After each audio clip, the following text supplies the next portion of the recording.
Assalamualaikum warahmatullahi wabarakatuh. Selamat pagi anak-anak. Kita lanjutkan ya pembelajarannya. Kita lanjut ke pembelajaran 5 dan 6. Nah, untuk pembelajaran sekarang, tujuan pembelajarannya adalah yang pertama, melalui pengamatan video, siswa mampu menerapkan sila-sila Pancasila di rumah dengan benar. Dan yang kedua, melalui pengamatan video, siswa mampu menjelaskan tentang cara membuat adonan plastisin dengan benar. Nah, kita mulai ya di pembelajaran yang pertama. Di sini Bapak memiliki gambar burung Garuda Pancasila. Nah, di sini burung Garuda mengais atau di lehernya itu ada perisai dari Pancasila. Nah, anak-anak mungkin sudah tahu ya bunyi Pancasila itu sendiri. Nah, mari kita bareng-bareng menyebutkan bunyi Pancasila dari 1 sampai ke 5 ya. Pancasila. 1. Ketuhanan yang Maha Esa. 2. Kemanusiaan yang adil dan beradab. 3. Persatuan Indonesia. 4. Kerakyatan yang dipimpin oleh hikmat kebijaksanaan dalam pemusyawaratan perwakilan. 5. Keadilan sosial bagi seluruh rakyat Indonesia. Nah, anak-anak sudah hafal ya mengenai Pancasila. Nah, bagi yang belum hafal, boleh dipelajari kembali, boleh diingat-ingat lagi, dihafal ya. Masa Pancasila saja tidak tahu untuk kelas 6. Kelas 6 itu harus bisa tahu bunyi Pancasila serta mengamalkannya dalam kehidupan sehari-hari harusnya ya. Jadi, kalau yang belum hafal, boleh dihafalkan dulu ya. Nanti ada tes, harus bisa ya.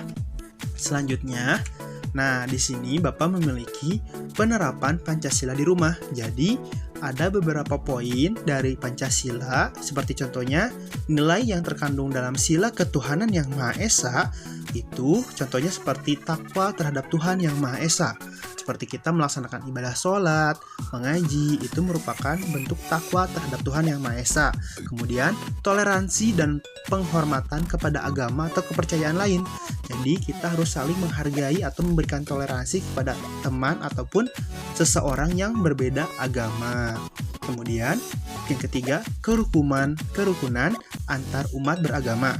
Jadi, kita walaupun di rumah gitu ya, dekat rumah ada tetangga kita yang memiliki agama selain agama kita, nah kita tidak boleh menghina atau mengejek, tapi kita harus saling bekerja sama atau rukun. Nah, itu dari sila ketuhanan yang Maha Esa atau sila pertama. Dan yang kedua, itu ada nilai-nilai yang terkandung dalam sila kemanusiaan yang adil dan beradab atau Pancasila kedua. Nah, yang pertama itu persamaan derajat, yang kedua menghargai hak asasi manusia, dan yang ketiga solidaritas antar sesama manusia, dan yang keempat perdamaian. Jadi, nilai Pancasila kedua ini lebih kepada humanis atau kemanusiaan itu sendiri ya.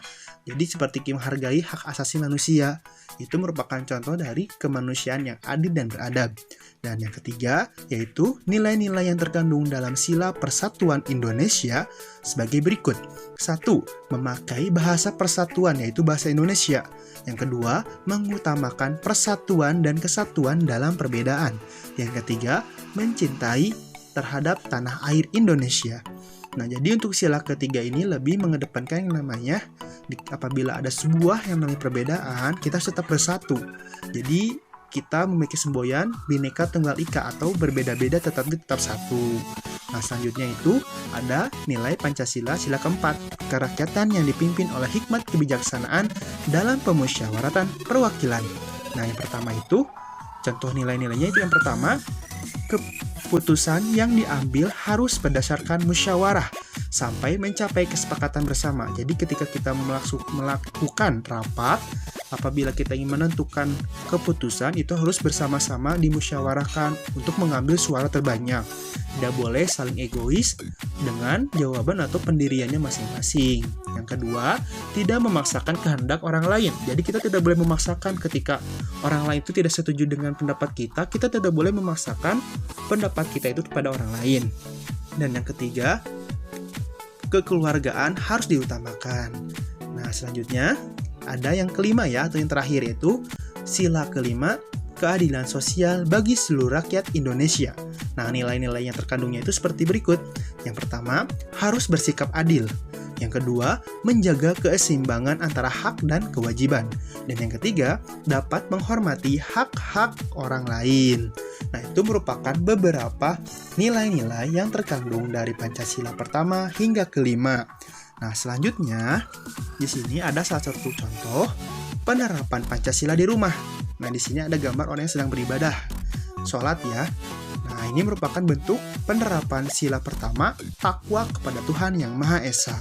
Dan yang kedua, di sini Bapak memiliki gambar dua orang anak laki-laki yang sedang berpelukan atau yang sedang merangkul pundak. Nah, ini merupakan bentuk penerapan sila kedua, yaitu perdamaian. Jadi tidak mengejek satu sama lain. Nah, sekarang anak-anak, Bapak memberi tugas. Tugas yang pertama adalah lakukan 2 kegiatan yang mencerminkan penerapan Pancasila di rumah, kemudian foto dan jelaskan sedang melakukan apa, dan kemudian menerapkan sila keberapa. Selanjutnya, kirimkan foto tersebut kepada gurumu. Nah, di sini Bapak memiliki contoh, ada seorang anak yang sedang mau makan ya. Jadi di sini ada Angga menerapkan sila pertama, yaitu berdoa sebelum makan. Nah, ini adalah contoh tugasnya ya. Jadi 2 kegiatan ya. Kita lanjutkan ya di pembelajaran selanjutnya.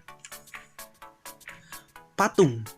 Nah, anak-anak mungkin sudah pernah melihat patung ya di jalan-jalan. Seperti mungkin anak-anak yang suka main ke Taman Kopo Indah, pernah melihat patung kuda. Nah, itu merupakan bentuk salah satu contoh dari patung. Nah, sedangkan apa itu patung? Nah, patung sendiri merupakan sebuah karya 3 dimensi yang menyuguhkan sebuah keindahan atau nilai estetik.